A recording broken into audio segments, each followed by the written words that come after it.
O maayong adlaw ang tanan mga boss. Nakadiri karon sa Liloan, Southern Leyte, no. So karon mga boss, ang sitwasyon diri sa Liloan, Southern Leyte mura po ning sitwasyon sa San Juanico Bridge mga boss, kaya naguba po ning tulay diri sa Liloan nga patabok tag Liloan gikan og kuan may angan. O naara po diri nagtambay ang mga lokal nga bus. Diri po ang mga pasahero mag-abot diri na po yung mga lokal diri nga biyaheng San Ricardo to Maasin. Dinhi na po sila maghulat pod. Dinhi lang po ang CUL pod magtambay diri sa kuan. Kay dili pa pwede makatabok ang mga bus.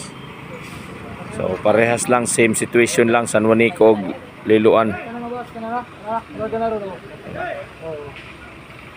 So ano mga boss, target po daw ani diri mga January daw pod pareha sa San Juanico na makatabok na ang mga sakyanan. So mo lang ato mga boss ang update na to diri.